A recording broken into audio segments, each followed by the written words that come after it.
अभिवादन स्वीकार करें। मैं हूं मनीषा और आप देख रहे हैं चैनल अनफोल्डिंग फैक्ट्स। साथियों, भारतीय संविधान दुनिया का सबसे इंक्लूसिव संविधान है। यह विश्व का सबसे लंबा लिखित संविधान है। संविधान को बनाने में कुल 2 वर्ष 11 माह 18 दिन का समय लगा था। संविधान सभा में कुल 392 सदस्य थे, जिसमें मात्र 15 महिलाएं थीं। इस प्रकार संविधान सभा में महिलाओं का प्रतिनिधित्व 4% से भी कम था। आइए, जब हम वर्ष 2022 में अपना 73वां गणतंत्र दिवस मनाने जा रहे हैं, इस अवसर पर उन 15 महिलाओं के बारे में जानते हैं जिन्होंने सभी सामाजिक बाधाओं को पार करते हुए उस संविधान सभा का हिस्सा बनी एवं संविधान तैयार करने में अपना अमूल्य योगदान दिया। दाक्षायणी वेलयुधन, इनका संबंध कोचीन के पुलाया समुदाय से था और वह अपने समुदाय की उन पहली महिलाओं में से एक थीं जो शिक्षित होने के साथ साथ ऊपरी वस्त्र पहनती थीं।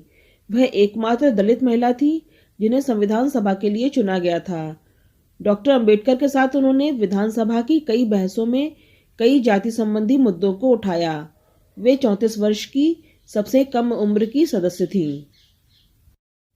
हंसा जीवराज मेहता, बंबई से चुनी गई हंसा जीवराज मेहता मौलिक अधिकार उप समिति, सलाहकार समिति और प्रांतीय संवैधानिक समिति की सदस्य थीं। इन्होंने विधानसभा में स्वतंत्र भारत का पहला ध्वज भी फहराया था। उन्होंने खुद को एक नारीवादी के रूप में पेश किया और महिला आंदोलन में बड़े पैमाने पर काम किया, जिसमें बाल विवाह, देवदासी प्रथा उन्मूलन पर जोर दिया। उन्होंने गुजराती में बच्चों के लिए कई किताबें भी लिखी और गुलिवर्स रिटर्न सहित कई अंग्रेजी कहानियों का अनुवाद किया। अम्मू स्वामीनाथन एक सामाजिक कार्यकर्ता, स्वतंत्रता संग्राम सेनानी और राजनीतिज्ञ थीं, जिनका जन्म 1894 में केरल के पलक्कड़ जिले में हुआ था। संविधान सभा में ये मद्रास की प्रतिनिधि थीं। जब 24 नवंबर 1949 में भीमराव अंबेडकर संविधान के बारे में अपनी बात रख रहे थे, तब आत्मविश्वास से अम्मू ने कहा था कि भारत के बारे में दुनिया वालों का कहना है कि भारत में महिलाओं को बराबरी का अधिकार नहीं दिया गया है, लेकिन अब हम कह सकते हैं कि भारतीयों ने अपना संविधान खुद बनाया है और दूसरे देशों की तरह अपने देश में भी महिलाओं को बराबरी का अधिकार दिया है। बेगम एजाज रसूल 15 महिलाओं में एकमात्र मुस्लिम महिला सदस्य थीं और वो उत्तर प्रदेश का प्रतिनिधित्व करती थीं।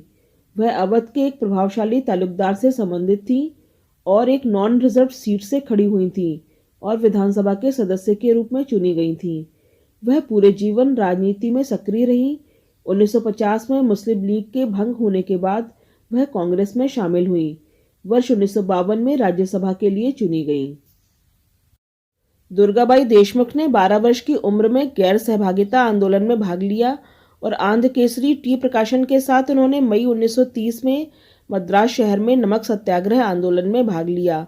वर्ष 1936 में उन्होंने कांग्रेस महिला सभा की स्थापना की, जो एक दशक के अंदर मद्रास शहर में शिक्षा और सामाजिक कल्याण का एक महान संस्थान बन गया। दुर्गाबाई देशमुख कॉन्स्टिट्यूएंट असेंबली के चेयरमैन पैनल की एकमात्र महिला सदस्य थीं। उन्होंने सामाजिक मुद्दों के लिए कानून बनाने में महत्वपूर्ण भूमिका निभाई। उन्होंने हिंदी और उर्दू को राष्ट्रीय भाषा का दर्जा दिए जाने की पैरवी की थी। कमला चौधरी लखनऊ के एक संभ्रांत परिवार से संबंधित थी, परंतु फिर भी शिक्षा प्राप्त करने के लिए उन्हें संघर्ष करना पड़ा था। उन्होंने 1930 में सिविल डिसोबीडियंस आंदोलन में महत्वपूर्ण भूमिका निभाई थी। अंग्रेजी हुकूमत ने उन्हें कई बार जेल में भेजा था। उन्हें कांग्रेस के 54वें अधिवेशन में वाइस प्रेसिडेंट नियुक्त किया गया था। वह एक प्रसिद्ध लेखिका थी जिन्होंने लैंगिक भेदभाव, किसानों के उत्पीड़न और समाज में विधवाओं की स्थिति के बारे में लिखा था। लीला रॉय एक फेमिनिस्ट थी।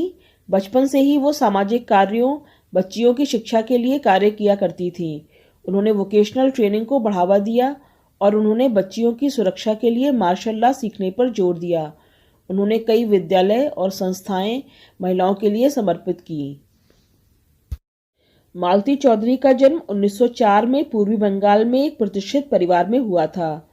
1921 में 16 वर्ष की उम्र में मालती चौधरी को शांति निकेतन भेजा गया, जहां उन्होंने विश्व भारती में दाखिला लिया। नमक सत्याग्रह के दौरान मालती चौधरी और उनके पति भारतीय राष्ट्रीय कांग्रेस में शामिल हो गए और आंदोलन में भाग लिया। पूर्णिमा बनर्जी इलाहाबाद से चुनी गई थीं और उन्होंने ग्रामीण लोगों के लिए बहुत कार्य किए थे। उन्होंने नमक सत्याग्रह और भारत छोड़ो आंदोलन में प्रतिभाग किया और जेल भी गईं। शहर समिति के सचिव के रूप में वह ट्रेड यूनियनों, किसान मीटिंग्स और ग्रामीण जुड़ाव की दिशा में कार्य करती थीं। राजकुमारी अमृत कौर प्रिंसली स्टेट पंजाब से थीं और वह भारत की पहली स्वास्थ्य मंत्री थीं। एम्स की स्थापना में उन्होंने महत्वपूर्ण भूमिका निभाई थी। वह महिलाओं के खेल और स्वास्थ्य में भागीदारी की समर्थक थीं। उन्होंने tuberculosis association of India, the central leprosy research institute की स्थापना की थी। वो रेड क्रॉस सोसाइटीज़ के बोर्ड ऑफ गवर्नर्स में वाइस चेयरमैन थी और सेंट जॉन्स एम्बुलेंस सोसाइटी की एग्जीक्यूटिव कमेटी की चेयरमैन थी। रेणुका रे वेस्ट बंगाल से थीं और लैंगिक समानता की पक्षधर थीं। Renuka uniform personal law code की समर्थक थीं। वर्ष 1934 में AIWC के कानूनी सचिव के रूप में उन्होंने भारत में महिलाओं की कानूनी विकलांगता नामक एक दस्तावेज प्रस्तुत किया। 1943 से 1946 तक वह केंद्रीय विधानसभा, संविधान सभा और अनंतिम संसद की सदस्य थीं। वर्ष 1957 में और फिर 1962 में वह लोकसभा में मालदा की सदस्य थीं। उन्होंने अखिल भारतीय बंगाल महिला संघ और महिला समन्वयक परिषद की स्थापना की। सरोजिनी नायडू, जिन्हें भारत कोकिला भी कहा जाता है, इनका जन्म 13 फरवरी 1879 को हैदराबाद में हुआ था। वह भारतीय राष्ट्रीय कांग्रेस की अध्यक्ष बनने वाली पहली भारतीय महिला थीं और भारतीय राज्यपाल के रूप में नियुक्त होने वाली पहली महिला थीं। सुचेता कृपलानी वर्तमान हरियाणा से थीं। उन्होंने इंडियन नेशनल कांग्रेस 1940 में महिला विंग की स्थापना की थी।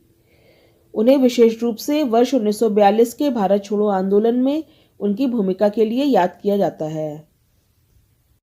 विजयलक्ष्मी पंडित का जन्म 18 अगस्त 1900 को इलाहाबाद में हुआ था। वे भारत के प्रथम प्रधानमंत्री जवाहरलाल नेहरू की बहन थीं। अंग्रेजों ने उन्हें 3 बार अलग अलग जेल में कैद किया था। राजनीति में विजया का सफर आधिकारिक तौर पर इलाहाबाद नगर निगम के चुनाव के साथ शुरू हुआ था। एनी मस्करीन का जन्म केरल के तिरुवनंतपुरम में एक लैटिन कैथोलिक परिवार में हुआ था। वे त्रावणकोर राज्य कांग्रेस कार्य समिति में शामिल होने वाली पहली महिला थीं। तो साथियों, ये थी गणतंत्र दिवस के अवसर पर संविधान सभा में भाग लेने वाली महिलाओं के संबंध में विशेष वीडियो। यदि आपको वीडियो पसंद आया हो तो वीडियो को लाइक करें और चैनल को सब्सक्राइब करें। धन्यवाद।